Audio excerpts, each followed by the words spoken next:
Dear friends, as we know that the recently concluded Synod on synodality came out with a final report, a 51-page document with 155 paragraphs. It was the result of a few years of synodal process. And on 26th of October 2024, Pope Francis, unlike his predecessor popes, released the final document of Synod on Synodality by ratifying the final report and approving it for immediate publication. The process of the Synod on Synodality, as we all know, started in the year 2021.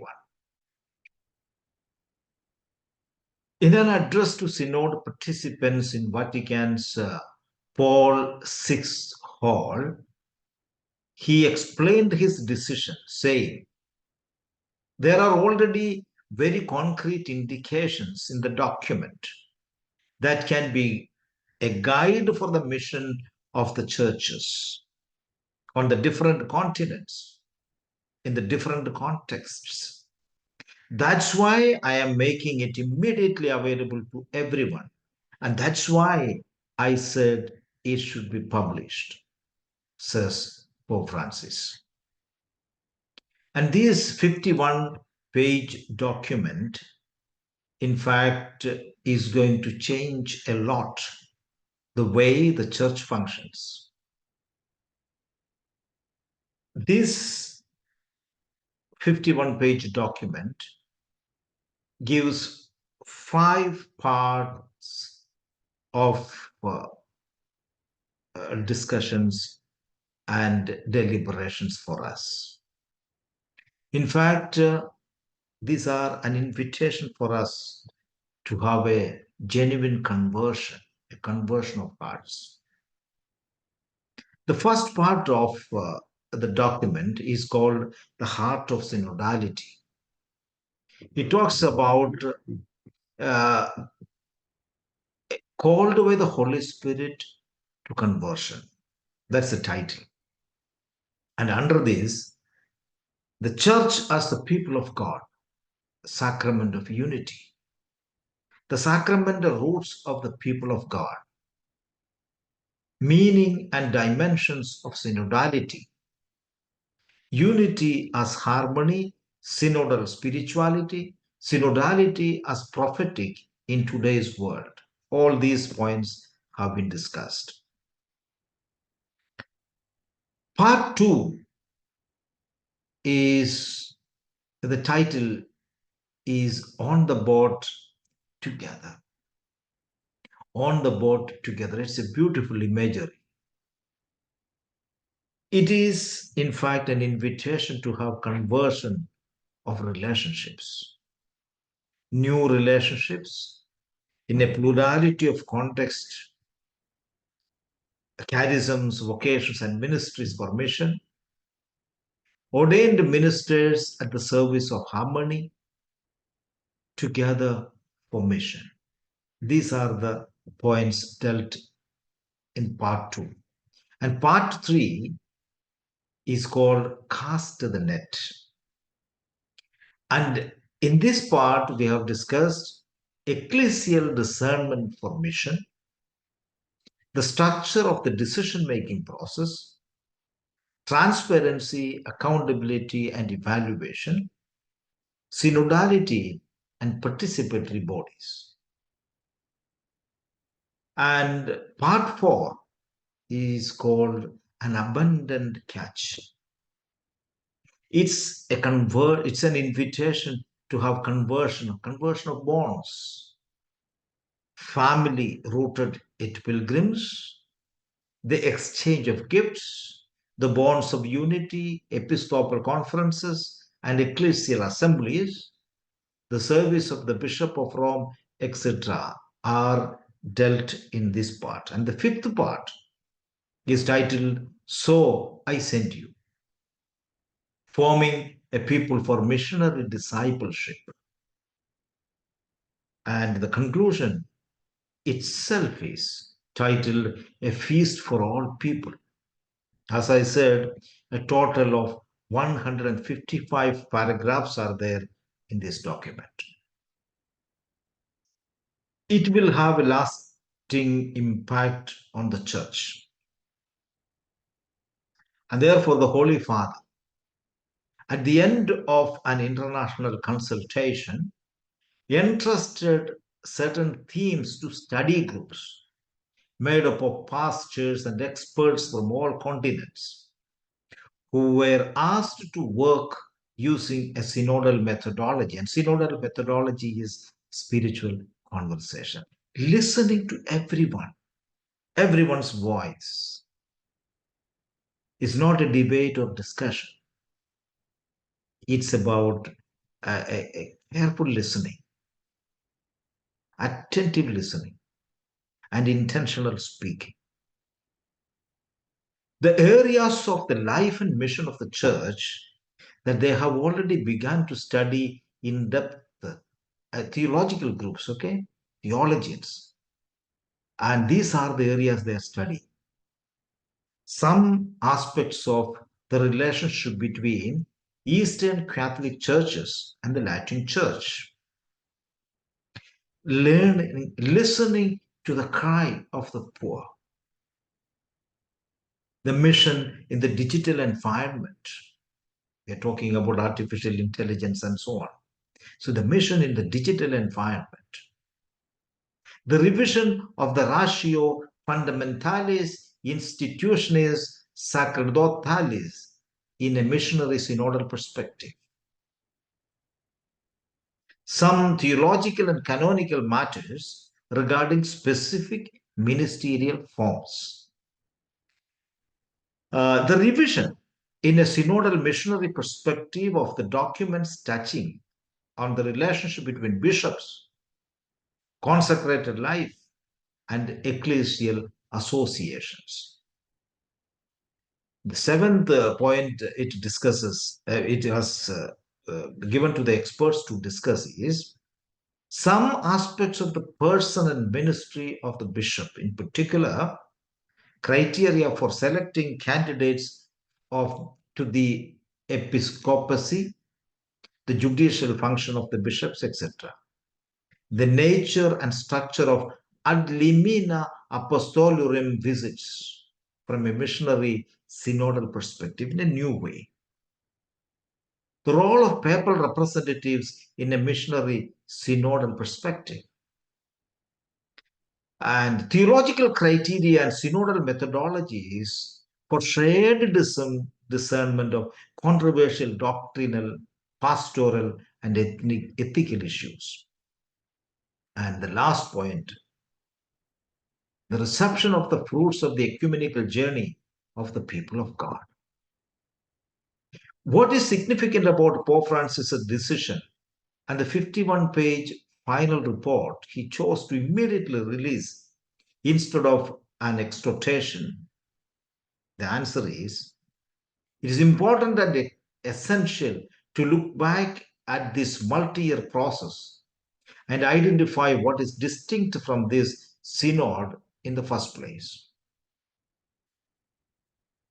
In his speech at St. Peter's Basilica, on wheelchair, of course, he said, we do not need a sedentary and defeatist church. We need a church that hears the cry of the world. And I want to say it, maybe someone will be scandalized. A church that gets its hands dirty to serve the Lord. This was his words at the closing mass for the Synod of Bishops on October 27th. Pope Francis has a vision. In early 2021, Pope Francis first announced the Synod, requesting Catholics from all over the world to submit their feedback and perspective to their dioceses. in accordance with the question, what steps does the Spirit invites us to take in order to grow in our journey together? And the feedback gathered from the initial phases informed the framework of the 16th Ordinary General Assembly of the Synod of Bishops, which concluded on 27th of October 2024.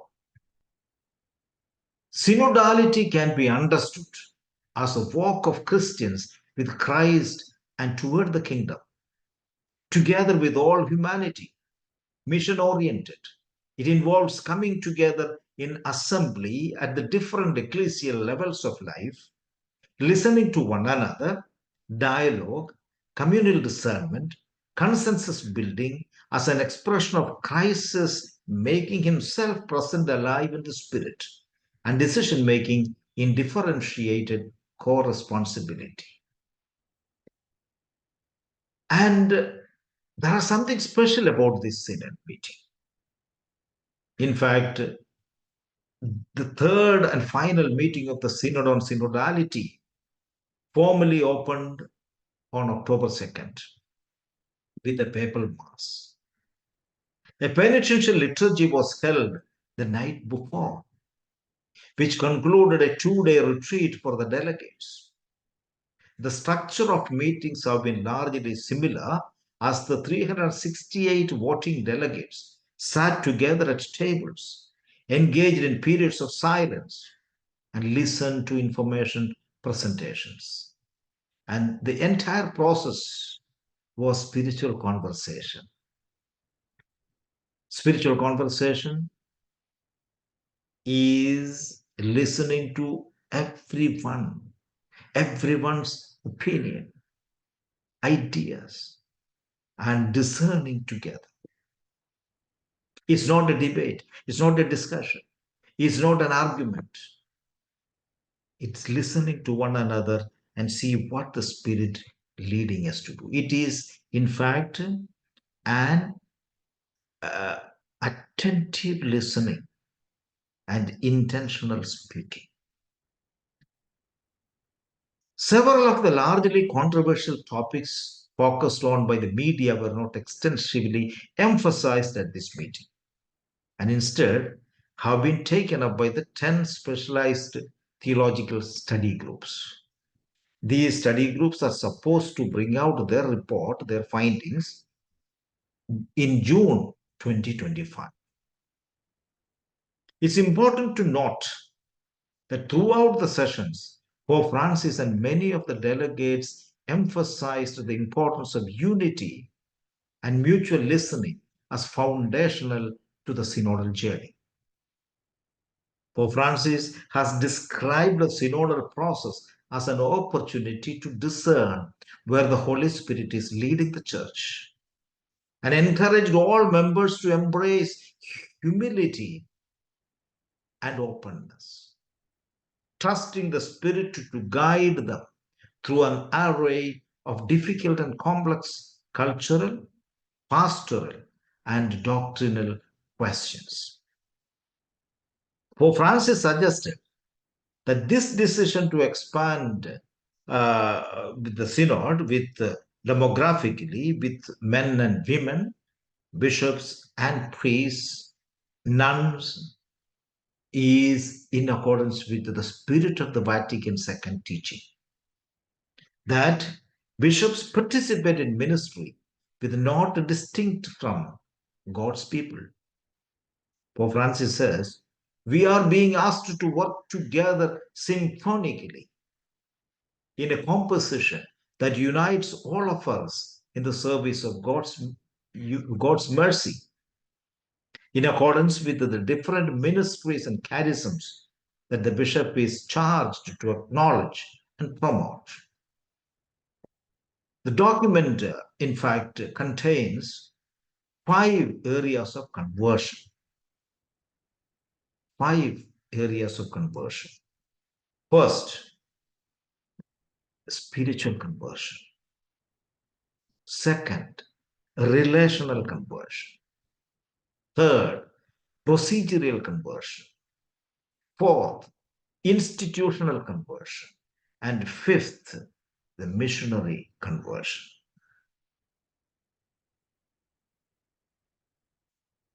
Proposals in the final text include establishing a council of leaders from Eastern Catholic churches to better advise the Holy Father, working to continue implementing more protocols and greater accountability to protect against child sexual abuse, and expanding the role of lay people in church dialogue and leadership.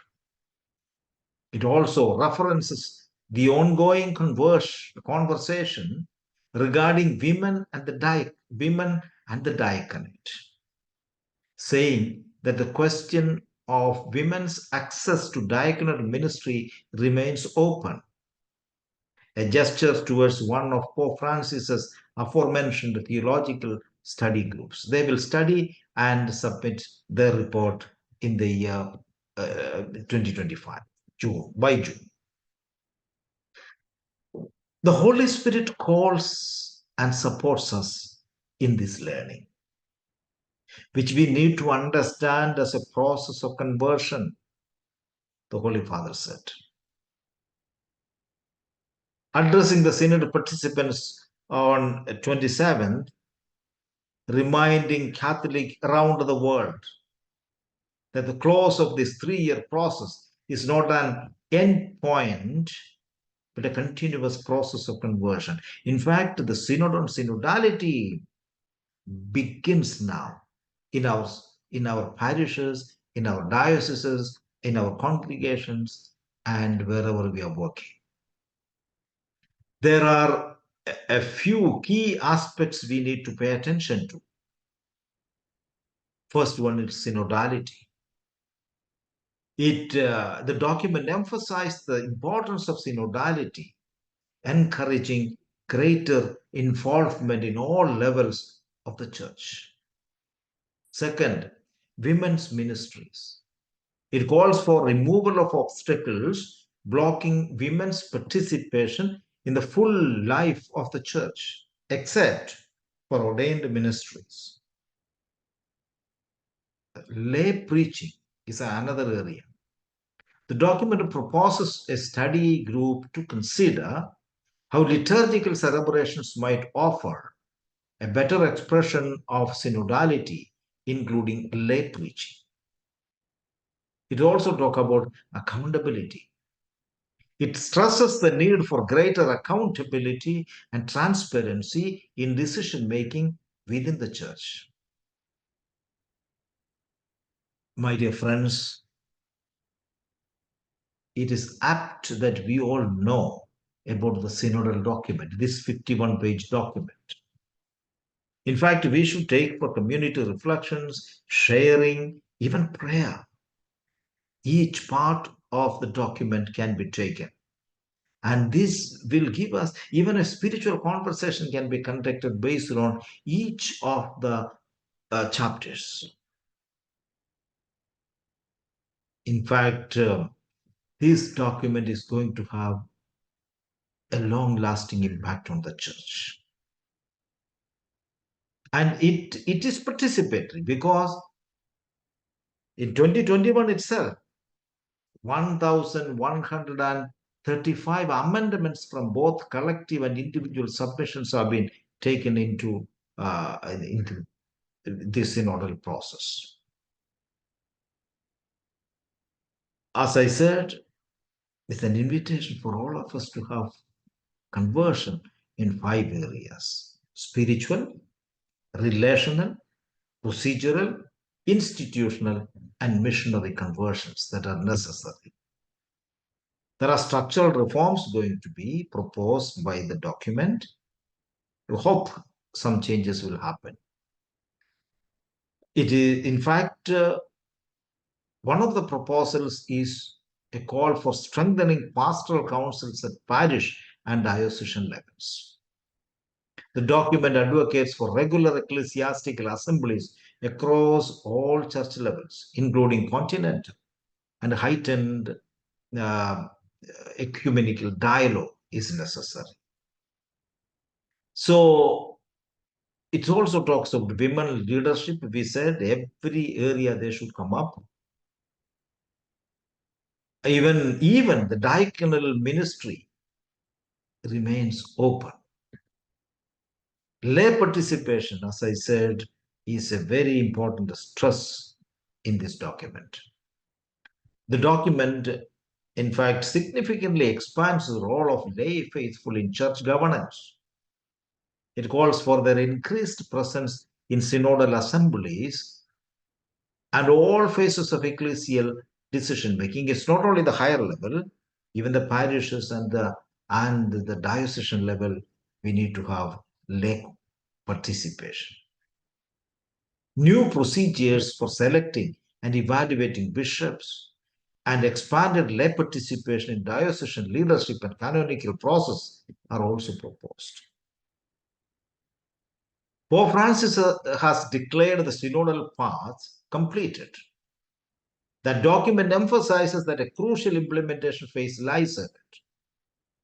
The next stage will focus on integrating synodality as a constitutive dimension of the church. We are supposed to be ready to implement this in our areas of mission. The document represents the culmination of one of the most extensive consultative process in the church history, building on both the 2023 assembly work and the broader synodal journey initiated by Pope Francis in 2021. The exercise aimed to balance traditional church teaching with contemporary pastoral needs while promoting greater inclusivity and transparency in the governance of the church.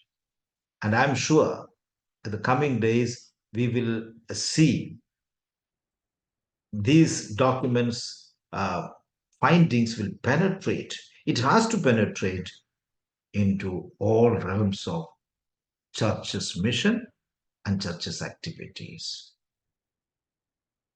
Thank you very much, and God bless you all.